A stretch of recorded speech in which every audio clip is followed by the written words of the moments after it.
cek. Halo, kabar baik kan kawan sineas? Kembali lagi kita review satu film. Kali ini film zombie-zombian. Tapi nggak sekedar zombie nih. In my opinion, imo.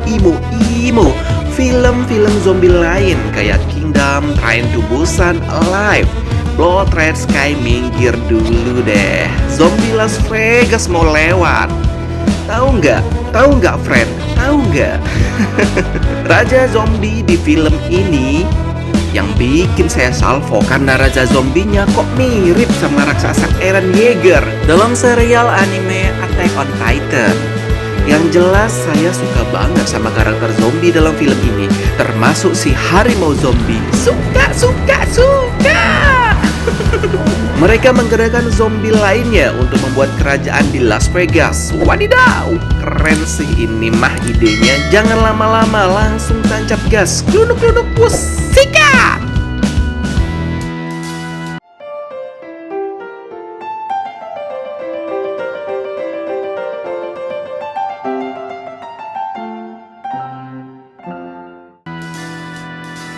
Film ini berjudul Army of the Dead yang telah tayang perdana di Netflix pada 21 Mei 2021 dan saat ini menjadi salah satu film terpopuler dalam streaming Netflix. Film ini telah ditonton sebanyak 72 juta pengguna Netflix dalam 4 minggu awal penayangannya.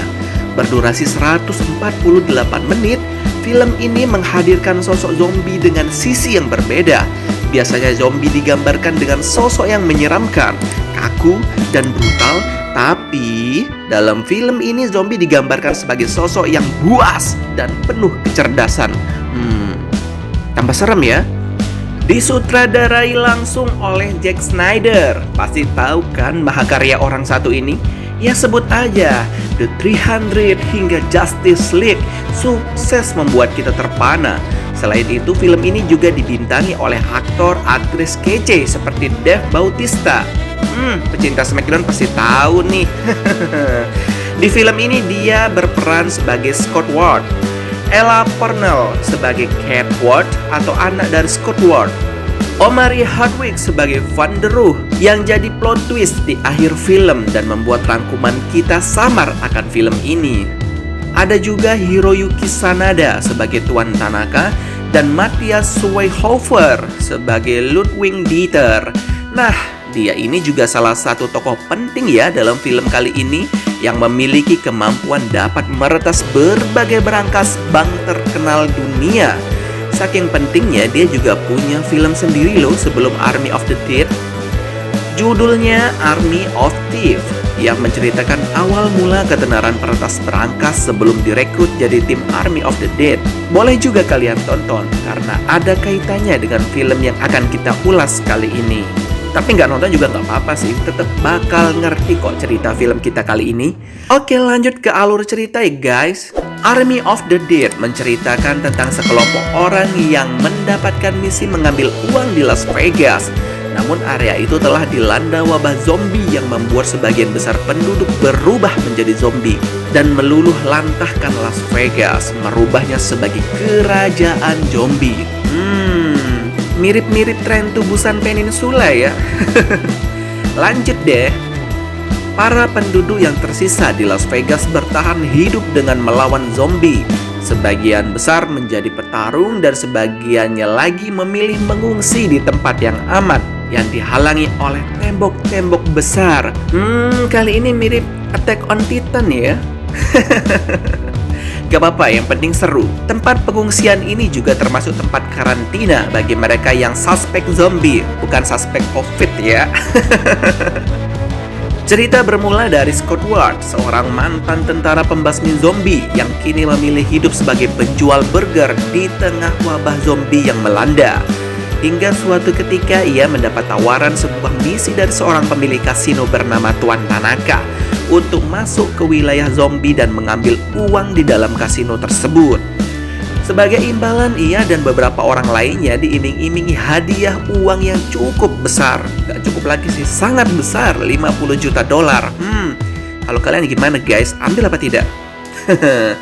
Akhirnya terbentuklah sebuah tim yang diketuai oleh Scott Ward dengan jumlah anggota 9 orang untuk menjalankan misi tersebut. Termasuk juga Kate, anak Scott yang terpaksa harus ikut masuk untuk menjemput temannya yang terjebak di wilayah zombie tersebut.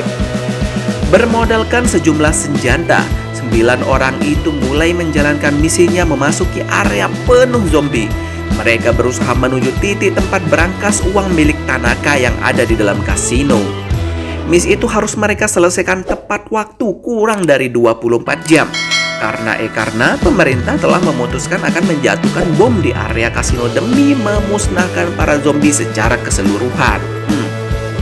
Singkat cerita, mereka berhasil masuk dong ke kasino dan ke tempat berangkas tersebut. Scott membagi timnya, ada tim penjaga, ada tim pembuka berangkas, dan juga ada tim evakuasi dan pembuka jalan ke helikopter. Next, tim pembuka berangkas yang terdiri dari Ludwig Dieter dan Van der Rohe dan beberapa lainnya ini berhasil meretas berangkasnya. Namun kekacauan dimulai saat tim penjaga menghabisi ratu zombie dan membuat murka sang raja zombie. Dia mengumpulkan semua rakyat zombie untuk memburu para Army of the Dead dan menghabisi mereka. Di depan berangkas pun raja zombie ini mengoyak-oyak semuanya. Van der Rohe diselamatkan oleh Dieter dengan cara mendorongnya masuk ke berangkas. Sedangkan Dieter dan lainnya pun punah. Detailnya kalian kudu tonton deh ini film. Bagus menurut saya. Singkat cerita, yang bertahan di sini hanyalah Scott, anaknya, teman anaknya yang diselamatkan, dan pilot heli. Saat mereka berusaha kabur dari kota tersebut dengan heli, si raja zombie ini ngejar dan berhasil lompat ke helinya. Pertikaian kembali terjadi. Endingnya tetap kebedil itu zombie. Musnahlah sudah. Tapi heli ini kehilangan keseimbangan dan jatuh akibat si pilot luka dan efek ledakan bom nuklir yang meluluh lantahkan Las Vegas. Tersisa Scott dan putrinya Kate. Tetapi naas bagi Scott, dia terkena gigitan Pak Raja Zombie dong. Akhirnya berubah menjadi zombie juga. Dengan terpaksa, Kate menghabisi juga bapaknya itu. Film berakhir sad ending. Eits, ternyata filmnya belum kelar ya, friend.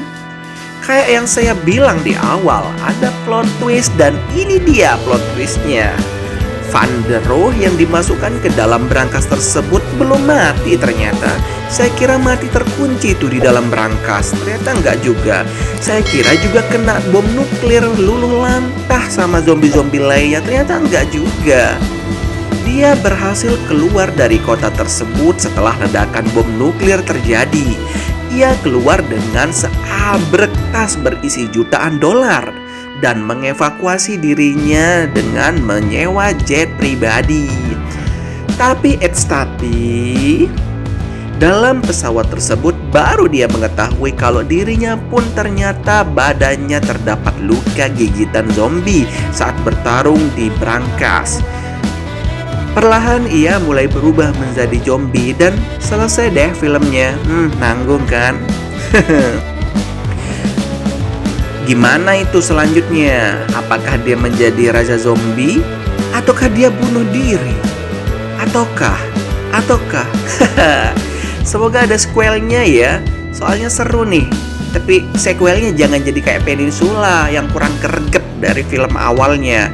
Hanya jual nama Train to Busan aja. Semoga nggak kayak gitu ya. Overall, film ini recommended deh untuk ditonton dan rating pribadi dari saya 8,9001 karena 007 udah ninggoy. Dari 10 untuk si harimau zombie. Wak. See you, bye-bye.